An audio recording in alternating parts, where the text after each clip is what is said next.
너무나 아름다운 때입니다. 연중 이렇게 우리 몸에 맞는 17도에서 18도 그 정도 그 온도에서 지낼 수 있다라고 하는 것이 얼마나 행복인지 우리는 모르고 지낼 때가 있습니다. 여름과 겨울밖에 없는, 아니면 겨울만 있는, 또 여름만 있는 그런 나라가 얼마나 많은데 사시사철을 우리에게 허락해 주신 그 하나님, 그 하나님께 감사하고 찬송하고 또 예배하고 기뻐하고, 이 모든 것이 얼마나 아름다운 일인지 오랜 인생을 하나님의 지혜로 명철하게 살면서 또 모든 것들을 다 누려보았던 솔로몬이 이 전도서에서 우리에게 다시 한번 고백하고 증언하고 있습니다. 하나님이 모든 것을 지으시되 때를 따라 아름답게 하셨다. 또 사람들에게는 영원을 사모하는 마음을 주셨다. 때를 따라 아름답게 하시고 사람들에게 영원을 사모하는 마음을 주신 것, 이게 우리가 이 땅에서 누려야 할 아름다운 복인데, 많은 사람들이 때를 모르고 철 모르고 그렇게 사는 경우가 있지요. 하나님께서 모든 것을 지으시되 때를 따라 아름답게 하셨다. 하나님께서 모든 것을 지으시되 때를 따라 아름답게 지으셨다 하지 아니하고 아름답게 하셨다, 이렇게 성경을 번역하고 있는데, 또 다른 새로운 한글 번역들 보면은 하나님이 모든 것이 제때에 알맞게 일어나도록 만드셨다, 제때에 알맞게 일어나도록 만드셨다, 이렇게 고백하고 있는 것을 보게 됩니다. 앞에 가을을 우리에게 물씬 안겨주는 아름다운 꽃이 있는데, 저는 늘 꽃을 가서 그 제때에 맞는 꽃을 이렇게 고르면서 생각이 참 많습니다. 복잡합니다. 왜냐하면 이게 주일날 딱 올라와야 되는데 토요일날이나 금요일날 가서 사면 아직 몽오리가 피지 않은, 그래서 아직 확 만개하지 않은 그런 꽃을 살 것인가, 아니면 완전히 피어있는 꽃을 살 것인가 갈등하죠. 그래서 완전히 핀 꽃을 그래도 주일날 이렇게 봐야 그래서 꽃이 핀 것 같은 느낌이 들 것 같아서 고민하고 있으면 옆에서 또 같이 함께한 우리 교역자들이, 목사님 아닙니다, 확 핀 것은 2주밖에 못 갑니다. 그런데 아직 덜 핀 것은 한 달 가지 않습니까? 굉장히 상업적인 논리인 것 같아도 이게 들을 만한 지혜의 말인 거죠. 이것도 사실은 조금 덜 피었던 것을 사왔는데 벌써 2주 만에 이렇게 피고 있는 거예요. 한 달은 갈 겁니다. 추수감사주일까지도 이게 가게 될 것이라는 것이죠. 이 때를 안다라고 하는 것이 얼마나 귀한 일이고, 때를 제때에 알맞게 하나님께서 일어나도록 깨우신다는 겁니다. 하나님께서 깨우신다는 거죠. 이게 몽오리가 반드시 피는 것 절대 아닙니다. 햇빛을 받고 물을 공급받아야, 바람이 불어야 피는 것이지, 그냥 어두운 곳에 실내에다 두면 그냥 말라서 떨어지지 피지 않습니다. 그런 것처럼 하나님께서 깨워주셔야 일어나는 거지, 하나님께서 안 깨우시면 일어나지 못하는 거죠. 오늘 주일 예배 종교개혁주일 504주년 생각하시면서 주회 전에 올라오셨나요? 어저께 교회 홈페이지에 광고가 미리서 다 올라갔으니까 한번 이렇게 보고 오셨나요? 아니면 교회에 오셔서 오늘이 종교개혁주일인가 봐, 장로님이 기도하시니까 종교개혁주일이었네, 성찬식도 있었네 하지는 않으셨습니까? 우리가 이 깨어난다라고 하는 것이, 깬다라고 하는 것이 그냥 우리가 건강해서 우리가 우리 의지를 가지고 깨어날 수가 절대 없다는 아름다운 고백인 것이죠. 모든 일들을 때를 따라서 일어나게끔 하신 하나님, 그것들의 모든 한계를 지으신 하나님, 그 모든 한계를 설정해 놓으신 분이 하나님이고, 하나님께서 우주의 운행과 인류의 역사와 개인의 삶을 가장 알맞은 때에 일어나도록 하나님께서 오늘도 역사하시는 줄로 믿습니다. 하나님께서 우리를 일으켜 주시는 것이죠. 그래서 그것을 우리는 하나님의 섭리라고 표현하죠. 신학적인 용어인데, 하나님의 섭리, 하나님의 경륜, 하나님의 역사, 하나님의 뜻, 하나님의 의지, 하나님의 약속, 하나님의 약속의 성취, 이런 다양한 표현들로 부르게 되는 것이죠. 모든 것들이 때를 따라서 이루어질 때 아름답습니다. 하나님은 모든 것을 지으시되 때를 따라 아름답게 하셨다. 모든 것이 때를 따라 아름답게 지으신 하나님의 선물이다. 억지로 하는 것은 아름답지 못하다. 자원하는 심령을 주시는 분은 하나님이시다. 하나님께서는 때와 시기를 주관하시는 분이죠. 사도행전 1장 7절, 때와 시기는 아버지께서 자기의 권한에 두셨으니 너희의 알 바 아니요. 마태복음 24장에도 우리 주님께서 말씀하시기를 그날과 그때는 아무도 모르나니 하늘의 천사들도 아들도 모르고 오직 아버지만 아시느니라. 우리 주님께서 그렇게 말씀하셨죠. 주님은 그래서 아버지의 때와 자신의 때를 분명하게 아시고 때문에 아버지의 뜻에 순종하실 수가 있으셨던 거죠. 세상의 뜻을 따르지 아니하시고 거대함과 화려함을 쫓지 않으시고 온유함과 겸손으로 하실 수 있었던 것이죠. 하나님께서 때가 되면 높이실 거라는 것을 알고, 그래서 베드로는 5장 6절에서 이 하나님의 능하신 손 아래서 겸손하라. 때가 되면 너희를 높이시리라. 일으키시리라는 말이고 높이시리라는 말씀입니다.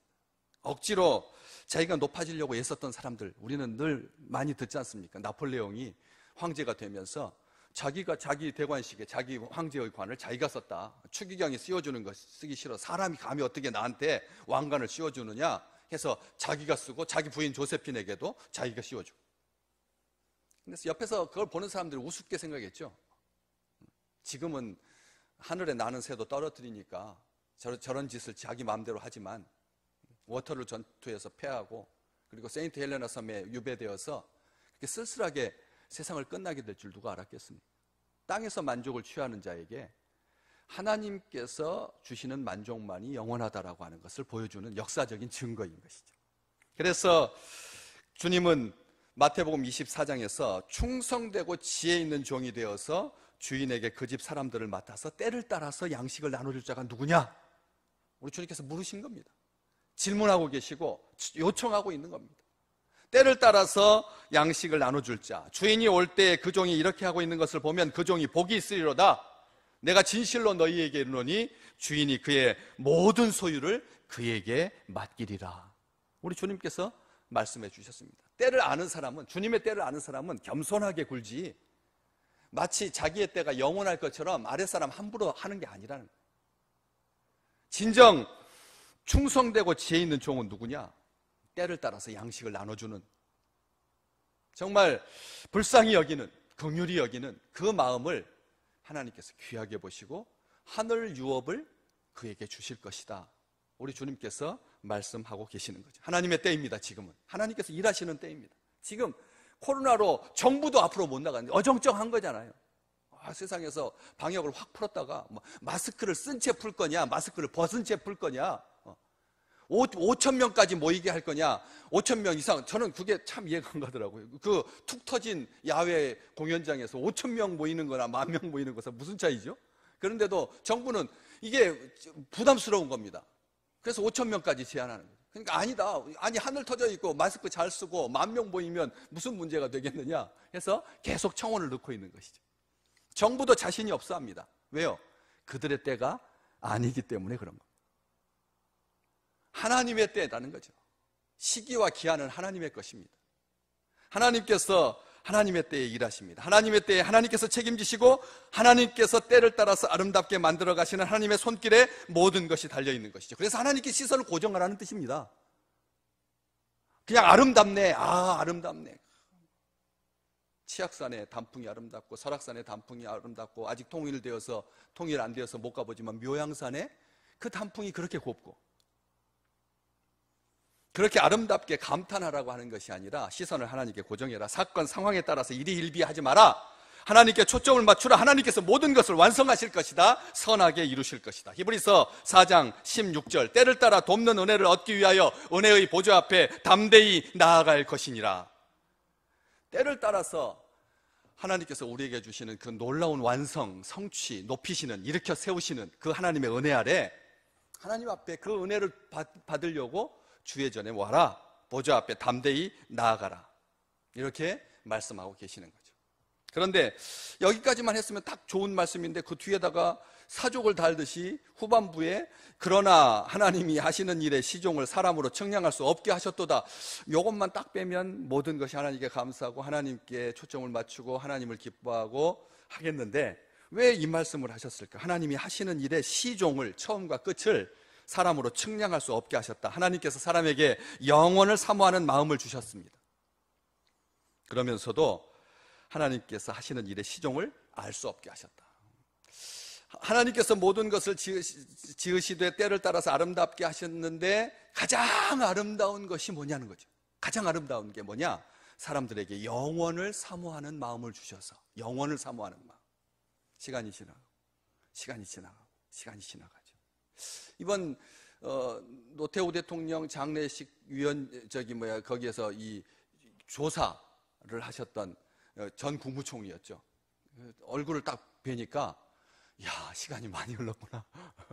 조문하시는 분들을 이렇게 보면 그냥 우리는 TV에서 자주 못 뵈니까 한참 젊었을 때, 막 능력 있을 때, 강력했을 때 팽팽했던 피부를 기억하고 있는 사람들은 이렇게 10년씩 훌쩍훌쩍 지나가잖아요. 노 대통령이 10년 동안 움직이지 못했다라고 하는 것을 제가 자주 기사에 못 접해봐서 그냥 평상시 삶을 사셨나 보다 그렇게 생각했는데, 그렇게 그 시대의 사람들이 나이가 들어가는 모습을 이렇게 TV를 통해서, 영상을 통해서 보면서 많은 생각을 하게 된다는 거죠. 이렇게 겉사람은 후패하지만, 겉사람은 낡아져가지만 속사람을 새롭게 하시는 우리 주의 영이 우리 믿음의 식구들을, 속사람을 강건케 하시고 새롭게 하시기를 주님의 이름으로 축복합니다. 겉모습은 땅에 들어가서 썩게 될 피부입니다. 진짜 내 속사람이 아름다운가? 하나님께서 때를 따라 모든 것을 아름답게 지으셨는데 우리의 영혼이 하나님의 형상을 닮아서 그렇게 순전하고 거룩한 하나님의 영인데, 우리의 육신은 땅으로 돌아가지만 우리의 영은 하나님의 품에서 하나님과 함께 예수 그리스도의 의로 옷 입고 새 몸으로 살게 될 텐데, 속사람을 관리하는 것, 속사람을 가꾸는 일에 혹시 이 가을 우리가 소홀히 하고 있지 않은가를 생각하게 한다는 것이죠. 그러면서 하나님께서 하시는 일의 시종을 알 수 없게 하셨다. 친밀성과 차별성에 대한 강조죠. 하나님께서 영혼을 사모하는 마음을 주셔서 하나님께 가까이, 때를 따라 돕는 은혜를 얻기 위해서 은혜의 보좌 앞에 담대히 나가게 하신 그 친밀성. 우리는 죄인이지만 하나님께 예배할 수 있는 특권을 주시고 하나님과 함께 할 수 있는 임마누엘의 은혜를 우리에게 주셨는데, 이래 친밀하지만 그럼에도 이것은 기억하라. 하나님께서 하시는 일의 시종을 사람으로 측량할 수 없게 하셨다. 우리는 믿음 안에서 하나님과 동행하는 복을 누리지만 하나님과 엄격히 구별되는 존재다. 하나님을 능멸하지 마라. 하나님을 우습게 보지 마라. 하나님의 뜻에 대해서 함부로 생각하지 마라. 쉽게 사람들이 말하잖아요. 하나님 인샤알라, 하나님의 뜻입니다. 나쁜 말입니다. 좋을 때는 그런 진정을 담아서 모든 것이 하나님께서 섭리하시고 하나님의 뜻대로 이루신다라고 하는 고백이 될 수 있어도, 농담처럼 하나님의 뜻이야, 인샬라 이렇게 말하면 나는 책임이 없어, 하나님께서 알아서 하시겠지 라고 하는 그런 시쳇말로, 나쁜 말로 하나님께 모든 것을 돌리는 그런 표현이고 그런 말이 될 수가 있다라고 하는 것이죠. 하나님께서 하시는 일을 측량해서 마음대로 할 수 있다면 무슨 일이 발생할까요? 하나님보다 더 머리 꼭대기에 올라가려고 할 것입니다. 하나님께서 하시는 일을 다 할 수 있다면 하나님 머리 위에 있을 거라는 것이죠. 높아지고 교만하고 영혼을 닫고 살게 될 것이라. 영혼을 닫고 살아. 영혼을 닫고 사는 사람은 내일 죽을 터이니 먹고 마시자. 고린도전서 15장 32절.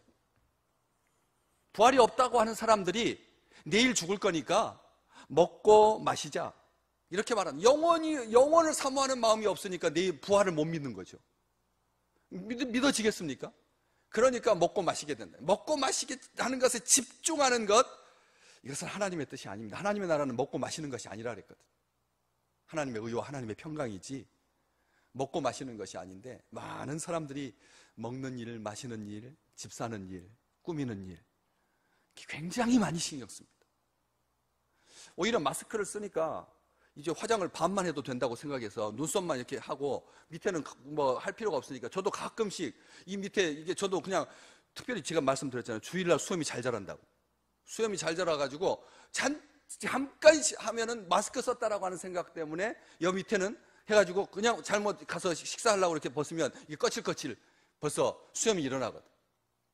그런 것처럼 이게 그럴 줄 알았는데 오히려 더 많이 위에다 이제 밑에를 못 꾸미니까 이제 위에다 막 꾸미더라고. 이제 할로윈데이 오늘이 할로윈데이잖아요. 그래서 우리 자녀들이 우리 다음 세대들이 위쪽에다가 막 이렇게 사슴목불을 하고 막 이렇게 뿔을 이렇게 해가지고 장식하고 다니는 거예요. 마스크 쓰고 다니고 이런 외적으로 꾸미게 된다라고 하는 것이죠. 마음이 영혼을 사모하는 마음이 닫혀 있으면 생의 모든 가치를 허망한 데 두게 돼 있습니다. 영혼을 사모하는 마음이 닫히게 되면 허망한 것을 추구하게 되죠. 그래서 아무리 좋은 조건을 가지고 있어도 마음과 생각이 부패하게 되어서 하나님을 대적하는 악한 일을 하게 된다는 것이죠. 전도서 오늘 지금 3장 보고 계시는데 8장 13절 화면이 있습니다. 같이 읽어보겠습니다. 악인은 잘 되지 못하며 장수하지 못하고 그 날이 그림자와 같으리니 이는 하나님 앞에 경외하지 아니함이라. 아멘. 영혼을 사모한다는 말은 하나님을 경외한다는 말입니다. 하나님이 우리의 삶의 모든 주관자이시고 우리의 영혼까지 책임져 주시는 분이라고 하는 것을 인정하는 것이 하나님을 경외하는 것 아닙니까? 그래서 오늘 14절 마지막 마무리 절에도 하나님께서 행하시는 모든 것은 영원히 있을 것이라. 영원하신 하나님께서 하시는 일은 완전하다, 아름답고 선하다, 덜할 수도 없고 덜할 수도 없다. 정확히 일하신다, 실수가 없으시다. 하나님께서 때를 따라 행하시는 모든 것은 그의 앞에서 경외심을 갖게 하기 위해서다. 하나님을 경외하는 것이 지혜의 근본이다. 지혜의 왕이었던 솔로몬은 그렇게 말하고 있는 것이죠. 영혼은 인간이 태생적으로 소유할 수 있는 것 아닙니다. 하나님께서 인간에게 영혼에 대한 관심을 갖도록 허락해 하셨기 때문에 우리가 영혼을 사모하는 마음을 가진 거지, 우리가 그냥 날 때부터 영혼을 사모하는 마음이 저절로 생기는 게 절대 아닙니다. 여러분 그걸 기억하셔야 됩니다. 왜냐하면 이 부분을 번역하고 있는 다른 히브리어를 이렇게 한글로 번역하는 성경책을 보면 영혼을 그들의 마음속에 심어주셨다. 영혼을 사모하는 마음을 하나님께서 우리에게 심어주시는 거예요. 심어주시는. 그런데 악한 영이 밤에 몰래 와서 그 위에다가 뭘 뿌리고 가죠? 가라지를 덧뿌리고 가가지고 영혼을 사모하는 마음이 늘 시달리는 겁니다. 예배 드릴 때는 하나님의 나라, 찬송, 기도, 봉헌, 성찬 다 아름다운데 나가면은 예배하고는 상관없이 막 얽히고 설키고 뒤틀어지고 비틀어지고 외틀어지고 하면서 영혼을 사모하는 마음이 자꾸 눌리는 거예요. 귀신 영화 보고 공포 영화 보면서 그래가지고 막 무서워지고, 이게 영혼을 사모하는 마음이 눌려서 그런 거거든요. 영혼을 사모하는 마음을 하나님께서 주셨는데, 심어주셨는데 그것을 잘 가꾸어서, 그래서 꽃이 피고 열매가 맺고, 그래서 결실하고 축복하고 사랑하고 그렇게 살라고 하나님께서 심어주셨는데, 영혼을 사모하는 마음을 주셨는데, 허락하셨는데, 하나님께서 인간에게 영혼에 대한 관심을 허락하셨는데 유한성에게 갇히지 말고, 제한성에게 갇히지 말고, 주변에 있는 상황 속에 떠밀려 다니지 말고, 다급하게 되지 말고 하나님을 바라보면서 살라고 하나님께서 영혼을 사모하는 마음을 우리에게 심어주신 거죠. 때를 살필 줄 아는 것은 지혜로운 일입니다. 때를, 지금은 그리스도의 때고 하나님의 축복의 때이고 하나님을 사랑하는 때이고 하나님께 감사하는 때지 않습니까? 그 때를 살핀다라고 하는 것이 얼마나 중요한지 참 재밌는 이야기 아시잖아요. 프랑스의 잔 칼망이라고 하는 할머니가 122세를 사시고 돌아가셨어요. 122세. 그래서 1997년에 기네스북에 등재되어 있죠. 최고령 할머니, 최고령 인간 122세 살았으니까. 97년도, 지금으로부터 24년 전에. 그랬는데 할머니가 90세 되던 해에 옆집에 살던 47살 된 욕심 많은 이웃이 홀로 사는 할머니와 특별한 계약을 맺습니다. 할머니가 돌아가실 때까지 매달 40만 원씩 드리기로. 돌아가신 뒤에는 할머니의 집을 자기가 갖기로 계약을 맺었습니다. 1년 안에 돌아가시면 480만 원으로 집을 사는 거죠. 1년 안에 돌아가시면 3년을 사셔도 1,400만 원, 10년 살아도 4,800만 원에 집 살 수 있으니까. 요즘 집값 얼마죠? 한 10억씩 하잖아요. 그러니까 4,800만 원이면 정말 헐값에 살 수 있는 거 아닙니까? 그래서 쾌재를 부리고 수지 받는 장사라고 생각했습니다. 그런데 할머니가 100살이 되어도 안 돌아가시고 110살이 되어도 안 돌아가실 뿐만 아니라 오히려 건강하게 자전거를 타시기 시작했습니다. 110살에 자전거를 막 타시는 거예요. 큰일 났죠. 이제 큰일 나게 생겼습니다. 벌써 손해가 막 나기 시작했습니다. 계약 때문에 울며 겨자 먹기로 매달 40만 원씩 꼬박꼬박 드릴 수밖에 없었죠. 할머니는 120살이 되어도 안 돌아가셨습니다. 이웃은 30년이나 기다리면서 1억 5,300만 원을 할머니 생활비로 드렸습니다. 1억 5,300만 원 넘는 돈. 그러다가 결국 자기가 먼저 77살에 세상을 떠나고 먼저 죽었습니다. 그리고 할머니는 그 사람이 죽은 2년 뒤 122세, 164세를 사시고 세상을 건강하게 마칠 수가 있었죠. 인간이 그렇게 때를 모른다는 거예요. 90살이면 갈 줄 알았는데 120세 살 줄 어떻게 알았겠습니까? 하나님 주신 영원을 사모하는 마음을 가진 사람은 그렇기 때문에 그렇게 허망한 생각하지 아니하고 살아있는 동안을 기뻐하면서 선을 행하는 것보다 나은 것이 없음을 알고 먹고 마시며 수고하는 가운데 얻어지는 만족감이 하나님 주시는 선물임을 안다. 12절, 13절. 살아가는 동안에 기뻐하며 선을 행하는 것이 가장 좋은 것이지, 남의 집 재산 헐값에 빼앗을 480만 원에 빼앗을 생각만 하면 그것은 비참하게 되는 것이죠. 바울은 디모데에게 말합니다. 디모데전서 6장 18절 19절 선한 일을 행하고 선한 사업을 많이 하고 나누어 주기를 좋아하며 너그러운 자가 되게 해라. 성도들 목회할 때 그렇게 가르쳐라. 이것이 장래에 자기를 위하여 좋은 터를 쌓아서 참된 생명을 취하는 것입니다. 참된 생명을 취하는 길은 평상시에 선한 일하는 것. 사람마다 먹고 마시는 것과 수고함으로 낙을 누리는 그것이 하나님의 선물인 줄 또 하나 알았도다. 이 표현, 먹고 마시는 것이 무슨 하나님의 선물인 줄 알았겠습니까? 게다가 수고하는 것이 무슨 낙입니까? 그런데 인생을 살아보니까 이게 얼마나 아름다운 일인지, 일 없이 그냥 빈둥빈둥 배짱이처럼 사는 것이 그게 하나님께서 주신 복이 아니라 먹고 마시는 것, 수고함으로 낙을 누리는 것이 하나님의 선물이다. 여기만 그런가요? 5장 18절 뒤쪽으로 한 장만 넘기시면 5장 18절에도 사람이 하나님께서 그에게 주신 바 그 일평생에 먹고 마시며 해 아래에서 하는 모든 수고 중에서 낙을 보는 것이 선하고 아름다움을 내가 보았나니 그것이 그의 몫이로다. 성경은 그렇게 계속, 솔로몬은 그렇게 계속 말하고 있습니다.